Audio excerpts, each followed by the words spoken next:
व नशहदु अल्ला इलाहा इल्लल्लाहु वहदहु ला शरीका लहु व नशहदु अन्ना मुहम्मदर रसूलुल्लाह। यही सुनना चाहता था ना, मैंने जुबान से भी इकरार कर लिया, दिल से भी इसे तस्लीम कर लिया। अल्लाह अकबर। ओए मक्के के लोगों, ओ नौजवानों, अपने घरों में चले जाओ। यकीन जानो ये कोई शैतान का कलाम नहीं पढ़ रहा, ये नबी और अल्लाह के कलाम की तिलावत कर रहा है। ये तो वही लफ्ज है जो पिछली किताबों में आए और कुरान के अंदर भी इसे टोटे टोटे करके, ये सारे कुरान के लफ्ज है।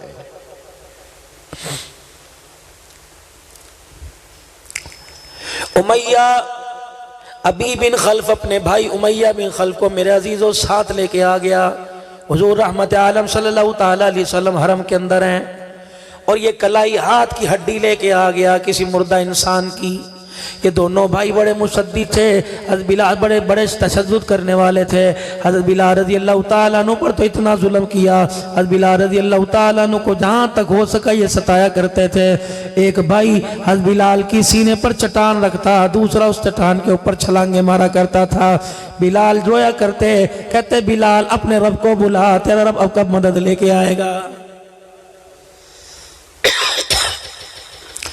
अबू जहल तू भी आ जा, मक्के के सरदार सारे के सारे आ जाओ। जब बिलाल रज़ी अल्लाह ताला अन्हु को चारों तरफ से मारा करते, मार मार के थका करते, एक दूसरे से पानी मांगा करते। हज़रत बिलाल रज़ी अल्लाह ताला अन्हु की जुबान प्यास से बाहर निकली होती और जिस्म पसीने से सरबूर होता। सारे मक्के के काफरों को कहते, ओ मारो, क्यों मार मार के थक गए, तो मार मार के थक गए। बिलाल तो भी मार खा के थका कोई नहीं। मक्के वालों, चार आदमी और बुला लो, दाएं बाएं से अपनी कौम कबीले वाले बुला लो, दूसरे शहर से अपने सारे रिश्तेदार बुला लो। हाथों से मारो, बिलाल मार खाएगा। डंडों से मारो, बिलाल मार खाएगा। लोहे से मारो, जंजीरों दुर्रों से मारो, बिलाल मार खाएगा। मतलब क्या तुम्हारे मारने का? तुम समझते हो बिलाल को ईमान में कमजोर कर दोगे? अल्लाह की इज्जत की कसम है, मार मार के बिलाल के जिस्म से जान तो निकाल सकते हो, लेकिन सीने से इसके रसूल नहीं निकाल सकते हो। मारो, कब तक मारोगे? इतने में रहमत आलम सल्लल्लाहु ताला अलैहि वसल्लम का गुजर हुआ। हज़रत बिलाल ने आका का चेहरा देखा, मुस्कुरा के कहने लगे, ओ मक्के के अबू जहल, तुझे ताकत पे नाज है, मुझे आमना के लाल मोहम्मद की सदाकत पे नाज है। यहाँ तो थोड़ी सी तकलीफ आई, गाना शुरू कर दिया। तनख्वाहें ना बढ़ी, एहतजाज करने बैठ गए, या तो चमड़े उधड़ रहे हैं, या तो बुरे हाल हो रहे हैं। अब हड्डी लेके आए। ए मोहम्मद सल्लल्लाहु ताला अलैहि वसल्लम, कोई कमाल दिखा। आपने फरमाया, क्या कमाल दिखाऊं? अल्लाहु अकबर की तरफ की दावत देता है, क़ूलू ला इलाहा इल्लल्लाह तुफ़्लिहू की सदाएं बुलंद करता है। उस रब की तरफ बुलाता है जिस रब के बारे में तू बहुत बड़े दलाइल देता है, बहुत बड़ी दलीलें देता है। उस रब की तौहीद के फलेरे बुलंद करता है और कहता है तेरा रब मरने के बाद दोबारा जिंदा करेगा। ला अपने रब को, ये इंसानी कलाई है, मैंने इसे तोड़ दिया, यूं करके अपने हाथों में मसल दिया, किरची किरची कर दी और बरीदा सा बना के मैंने जमीन पर मट्टी में मिला दिया। क्या तेरा रब इसे भी जिंदा करेगा, इसे भी बनाएगा? कुरान आया, वदरब लना मसलन व नसिया खल्का क़ाल मन युह्यिल इज़ाम व हिय रमीम। ये बदबख्त आके कहता है, इस हड्डी का बरीदा बनाया, इसका सुरमा बना के इसने मट्टी में बराबर कर दिया। ये चैलेंज तुझे नहीं कर रहा, चैलेंज में अल्लाह को कर रहा है। नमरूद ने भी चैलेंज किया था, फिरौन ने भी चैलेंज किया था, शद्दाद हमाद ने इन्होंने सारे चैलेंज किए थे, हमान ने भी चैलेंज किया था। कहाँ गए ये अपनी हुकूमत, अपनी ताकत लेके? अल्लाह फरमाते हैं, अभी करूं कि मैदान माशर में करूं? अल्लाह जानदी कर, मेरा महबूब कह रहा है, अल्लाह जानदी कर, गुस्सा जाने दे।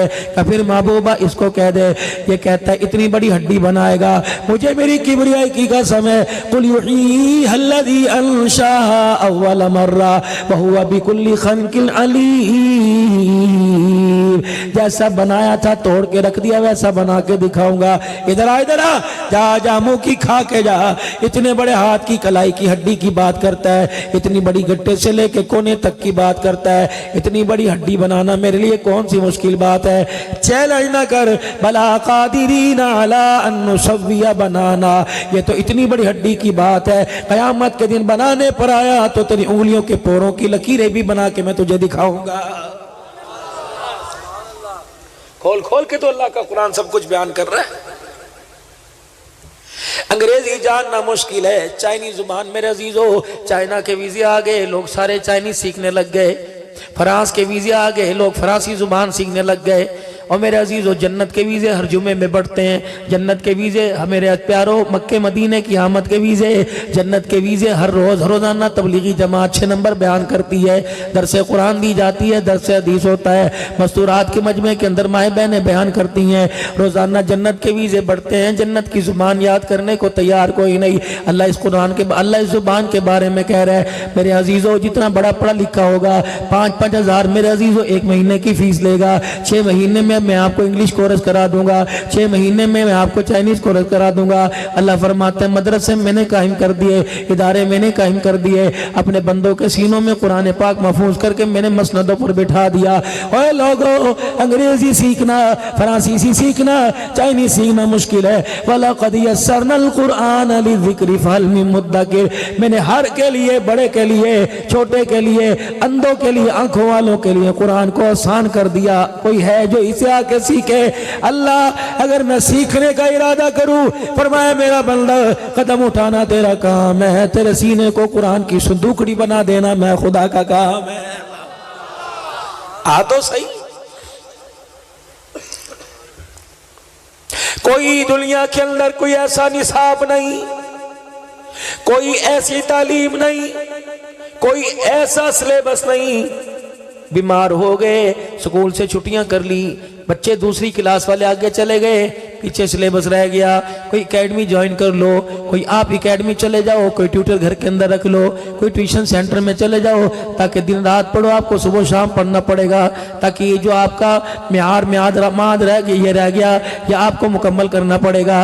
अल्लाह करीम दुनिया की दौड़ में पीछे रह जाने वालों को आगे पहुँचाने के लिए, जो तालीमी म्यार में कमी हो गई, जो मवाद रह गया, जो सिलेबस रह गया, उसको पढ़ाने के लिए गली गली के अंदर तैयार हैं। इलाहुल आलमीन, एक बच्चा इतना सा मदरसे के अंदर जाता था, अल्लाह करीम एक दिन अपने घर से मदरसे के लिए निकला, 12 पारे पढ़ लिए थे, मालिक पीछे उसके, मेरे अजीजों 28 पारे पीछे रह गए थे। इलाहुल आलमीन 12 पारे पढ़ लिए, 30 पारों की किताब अभी अधूरी रह गई थी। घर से चला, अनजाने में किसी ने मोटरसाइकिल की टक्कर मार दी। अल्लाह अकबर, नन्ही सी जान मोटरसाइकिल के नीचे दब के दुनिया से चली गई। कुरान पढ़ने गया, शहीद हो गया। ऐ मालिक, इसका सिलेबस कौन मुकम्मल कराएगा? अल्लाह फरमाते हैं, कुछ ऐनल यकीन होता है, कुछ हक्कुल यकीन होता है। मेरा महबूबा मेराज की रात आ जा। हुजूर मेराज की रात आसमानों पर तशरीफ ले गए। जिस तरह नीचे बैतुल्ला शरीफ है, दुनिया इंसान तवाफ करते हैं, इसी के ऊपर सीध के ऊपर बैतुल मामूर है, ऐसे ही अल्लाह का घर है जहाँ आसमान के फरिश्ते तवाफ करते हैं। रहमत वाले नबी फरमाने लगे, मैं 7वें आसमान पर गया, मैंने देखा कि बैतुल मामूर की दीवार के साथ एक बाबा जी बैठे हुए, इतनी बड़ी उनकी सफेद रंग की दाढ़ी है, दाएं बाएं ऐसे ही फटियां लगी हुई हैं, दाएं बाएं ऐसे ही बच्चे कुछ बैठे हैं, झूम झूम के कुछ पढ़ रहे हैं, और बाबा जी उनके पास बुलाते हैं, उन्हें बुलाते हैं और पढ़ाते हैं। मैंने कहा, जिब्राइल ये कौन है? कहा, आप नहीं जानते, जिनकी दुआ का आप समर है, ये वो इब्राहिम है जिसने अपने हाथों पे गारा लगाया, तगारियां उठाई, ईंटें उठा के अल्लाह का घर बनाया, फिर उसके मुआवजे में इवज में अल्लाह का हबीब आपको मांग लिया। ये आपका बाप इब्राहिम अलैहिस्सलाम है। अल्लाह के पाक पैगंबर सल्लल्लाहु अलैहि वसल्लम ने इरशाद फरमाया, जिब्राइल ये अब्बा क्या कर रहा है? ये बच्चे इसके बेटे हैं? फरमाया नहीं। नूह नबी के बेटे हैं? नहीं। आदम के हैं? फरमाया नहीं। शीश अलैहिस्सलाम के हैं? फरमाया नहीं। ये बच्चे नन्हे नन्हे कौन है? कहा, महबूबा जा अपनी उम्मत को जाकर कुरान की अहमियत और कुरान की तालीम का म्यार बदला दे, कि जो बच्चे कुरान पढ़ते पढ़ते दुनिया से चले जाते हैं, अगर 15 पारे रह जाएं, 13 रह जाएं, अल्लाह ने कारी कुरान इब्राहिम अलैहिस्सलाम को बना दिया। एक मदरसा ज़मीन पे लगा, एक अल्लाह ने आसमानों पे लगा दिया। जो बच्चे कुरान अधूरा छोड़ के मर गए, इब्राहिम अलैहिस्सलाम उन्हें ऊपर बैठ के पूरे कुरान का हाफिज बना रहा। इतना बड़ा एहसास।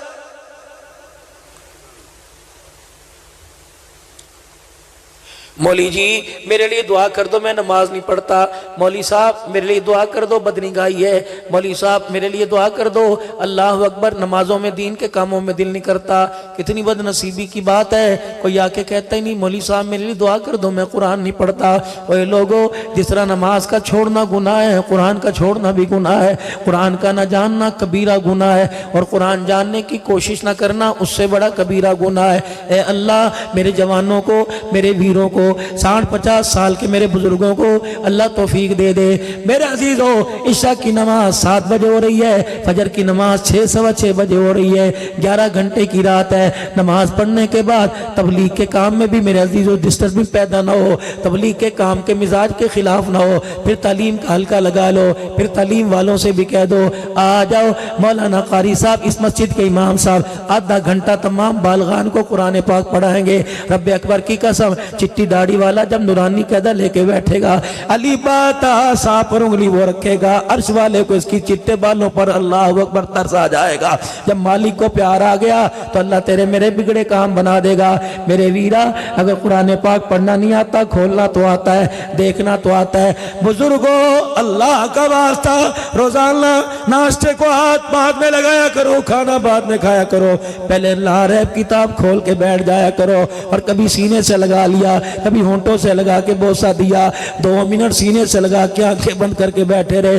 रब्बे काबा की कसम, जो अल्लाह इस किताब को सीने से लगवा सकता है, अगर वो करम फरमा दे तो इस किताब को हमारे सीनों के अंदर महफूज भी कर सकता है। कदम तो उठाइए। पूरी दुनिया के मुल्कों में वाहिद ये कंट्री, वाहिद मुल्क है जब 50 साल हो बंदा रिटायर होता है, बेकार होके बैठ जाता है। पूरी दुनिया के मुल्कों के अंदर चले जाओ, 80-80 साल के बूढ़े पोतों का खर्चा उठा रहे हैं। यकीन जानो ये तो मुसलमान कमज़ोर हो गया, इसे लोरियाँ ही बड़ी अजीब मिली। अल्लाह अकबर, इसकी माँ ने इसे डरा डरा के इसे बुज़दिल कर दिया। इसकी माँ अंधेरे से डरती थी, इसे भी अंधेरे से डराया और कह रही थी बाप उस कमरे में ना जाइए। बिजली बंद कर दी, बत्ती बंद कर दी और हु हाय की आवाज़ निकाल दी, हाय बाबा आ गया, ये पेशाब पैम्पर के अंदर कर रहा है। ऐ मेरी बच्ची, जिसे तू अंधेरे से डरा रही है, वो इस्लाम के लिए कुर्बानी कहाँ देगा? वो खालिद बिन वलीद की यादें ताज़ा कहाँ करेगा? हज़रत हंज़ला की तरह शहादत का जाम कैसे नोश करेगा? रब्बे अकबर की कसम, मैं दूध पिलाया करती और झोली फैला के दुआ किया करती, अल्लाह इसे मुजाहिद बना देना या शहादत का इसे ताज पहना देना। पता नहीं हमारे घरों के झूलों को क्या हो गया, पता नहीं हमारी घरों की लोरियों को क्या हो गया। अब तो टीवी के आगे बैठ के बच्चे पैदा हो रहे हैं, टीवी के आगे बैठ के बच्चों को खिलाया जा रहा है। अल्लाह की कसम, भाई मोहम्मद सिद्दीक रहमानी बरादरी की तरफ से सारे के सारे वीरे बैठे हो, अल्लाह अकबर। हमारे घर के अंदर जब बहुत पहले सन 1984-85 के अंदर मेरा भाई ब्लैक एंड व्हाइट टीवी लेके आया, अल्लाह अकबर। हमने अपनी अम्मी को देखा, गोड्डों से चला नहीं जाता था। मेरी अम्मी जब टीवी वाले कमरे में आती तो यूं करके अपना दुपट्टा मुंह के ऊपर डालती और कहती इस लानत को अल्लाह कब घर से दफे करेगा। मुझे कहा करती तू तो दफा कर दे। मैं सब में छोटा था, मुझे क्या पता, 85 की बात है, अल्लाह अकबर। 88 में तो मैंने कुरान पाक हिफ्ज़ किया, मुझे तो पता इतना कोई नहीं था, छोटा सा था, लेकिन वो नक्शा मेरे सामने है। एक दिन मेरे बड़े भाई ने कह दिया अम्मी जी इससे पर्दा क्यों करती है? ना ना देख, मुझे खड़ी करके ये कैसे मुझे घूर घूर के देख रहा है। अनपढ़ थी, अल्लाह अकबर, अनपढ़ तो थी लेकिन गैरत वाली थी, अनपढ़ तो थी लेकिन हया वाली थी, अनपढ़ तो थी लेकिन अकल वाली थी। उसने अपने 5 बच्चों को मदरसे में भेज के कुरान का हाफिज बना दिया। उसने अपनी बेटियों के सीनों में कुरान का नूर उतार दिया। थी अनपढ़, उसे स्कूल भी पढ़ना नहीं आता था, उसे लिखना भी कोई नहीं आता था, लेकिन अल्लाह की कसम ऐसी अक्लमंद थी कि जनाजा उठा, अल्लाह अकबर, चारों तरफ कंधे देने वाले उसके सगे बेटे हाफ़िज़ कुरान थे। अल्लाह अकबर। मेरी बच्चियों, मेरी बहनों, तुम्हें क्या हो गया? ऐसी ऐसी आला जगह तुम तालीम हासिल करने के बाद भी बेवकूफ़ी वाली जिंदगी क्यों गुजार रही हो? बच्चों को काम वालियों के हवाले क्यों करती हो? अल्लाह ने नेमत दी, इसके लोतड़े पोतड़े खुद दो। अल्लाह ने नेमत दी, इसे दूध खुद पिला। अल्लाह ने नेमत दी, इसका दूध खुद बिना, इसके लिए दलिया, इसके लिए चीज़ें खुद बना। रब्बे काबा की कसम, हमने बहुत सी औरतों को रुलते देखा, कभी मज़ारों में देखा, कभी बाजारों में देखा, कहीं आस्ताने पे देखा। अल्लाह की कसम, औलाद के उसूल के लिए अल्लाह अकबर, बाज़ औक़ात तो इज्जत भी दांव पे लगाने को तैयार हो जाती हैं। मेरे वीरों, अल्लाह ने अगर ये अता फरमाई तो इसकी कदर कर लो। जैसे अल्लाह देने में देर नहीं करता, वैसे अल्लाह लेने में भी देर कोई नहीं करता।